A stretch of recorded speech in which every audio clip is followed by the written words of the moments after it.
اب آپ کو بیان کریں گے برج سرطان کے بارے میں کہ ان کا 11 سے 20 ستمبر کا یہ عشرہ علم نجوم کی روشنی میں کیا کچھ لے کر آئے گا۔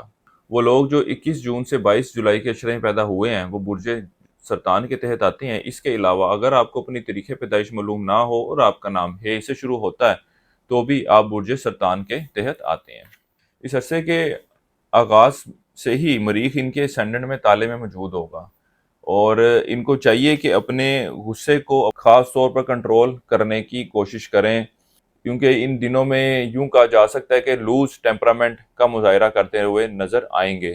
زندگی کے معاملات میں یہ جذباتیات اور جلد بازی کا مظاہرہ کریں گے، کسی کی ایک کے بعد دوسری بات سننے کو یہ تیار نہ ہوں گے، اور اس کے حوالے سے ایک برا افیکٹ یہ دیکھنے میں آئے گا کہ وہ لوگ جو کاروبار کے پیشے سے وابستہ ہیں یہ اپنے کلائنٹس کے ساتھ، کسٹمر کے ساتھ بھی اپنے تعلقات کو خراب کرنے کا باعث بن سکتے ہیں۔ اس کے علاوہ آپ کے ان معاملات کا، آپ کے اس غصے کا اولاد کے اوپر بھی برا اثر پڑتا ہوا نظر آتا ہے۔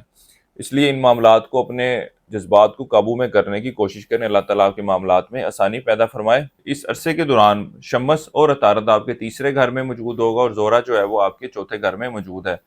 12 ستمبر کو عطارد تسدیس کرے گا مریخ کو اور شمس تربیع کر رہا ہے مشتری کو۔ برج سرطان والوں کو چاہیے کہ اس عشرے کے آغاز میں اپنی صحت کے حوالے سے بہت زیادہ احتیاط برتیں، کیونکہ اس عشرے کا آغاز آپ کی خرابی صحت کو لے کر آئے گا، لیکن انشاءاللہ تعالی وقت گزرنے کے ساتھ ساتھ 13-14 تاریخ کے بعد سے آپ کے معاملات میں بہتری آتی نظر آئے گی، آپ کی صحت یاب ہوتے دکھائی دے رہے ہیں۔ لیکن وہ لوگ جو مستقل بیماری کا شکار ہیں ان کو اس عشرے کے دوران اپنی صحت کے حوالے سے بہت زیادہ احتیاط برتنے کی ضرورت ہے، کیونکہ یہ عشرہ جا بجا ان کی صحت میں اپس اینڈ ڈاؤن کو ظاہر کر رہا ہے۔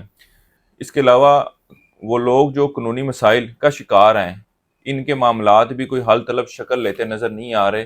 اس عشرے کے آخری دنوں میں یہ معاملات مزید لٹکتے نظر آئیں گے، اور آپ کو چاہیے کہ کسی اچھے اور سمجھدار وکیل کا سہارا لیں، مدد لیں، اس کو ہائر کریں تاکہ معاملات کو بہتر شکل دی جا سکے۔ یہ عشرہ آپ کے اندرون سفر کے لیے جانے کو ظاہر کر رہا ہے۔ یہ سفر یار دوستوں کے ساتھ میل ملاقات، رشتہ داروں، بہن بھائیوں کے ساتھ بہتر تعلقات کے استوار کرنے کو بھی ظاہر کر رہا ہے۔ اس کے علاوہ اس سفر سے آپ مالی فائدہ حاصل کرنے میں بھی کامیاب رہیں گے، یعنی کہ تجارت کے سلسلے میں یا کاروباری معاملات کے حوالے سے اگر سفر کرنے کا ارادہ رکھتے ہیں تو ان دنوں میں ضرور کوشش کریں، اللہ کے فضل و کرم سے بہتر نتائج کا حصول ہوگا۔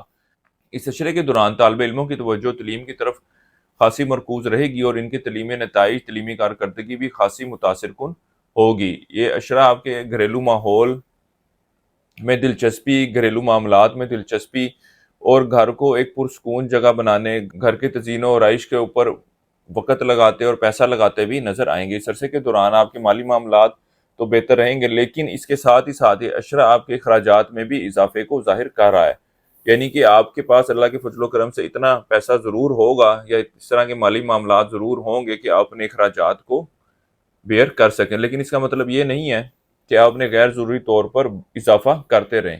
یہ عشرہ آپ کی والدہ اور ساس کے ساتھ اچھے اور بہتر تعلقات کو ظاہر کر رہا ہے۔ اس کے علاوہ ان دنوں میں آپ کو ان کی طرف سے کوئی قیمتی چیز تحفے کے طور پر ملنے کے امکانات نظر آتے ہیں۔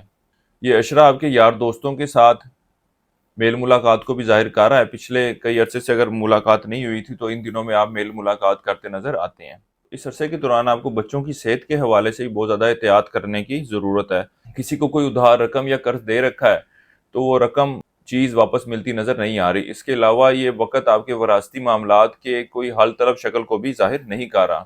اس عرصے کے دوران آپ کو چاہیے کہ سفید موتی کا استعمال کریں۔ اس کے علاوہ اس عرصے کے دوران 7 مرتبہ آپ نے سورہ اخلاص پڑھنی ہے اور اپنے معاملات میں بہتری کے لیے دعا کرنی ہے۔ اس کے علاوہ ان دنوں میں حسب توفیق کالے چنے کا صدقہ کرتے رہیں۔ اس عرصے کی 7 تاریخ آپ کی 14 ستمبر کی ہے اور اس عرصے کی نحس تاریخ آپ کی 16 اور 17 ستمبر کی ہے۔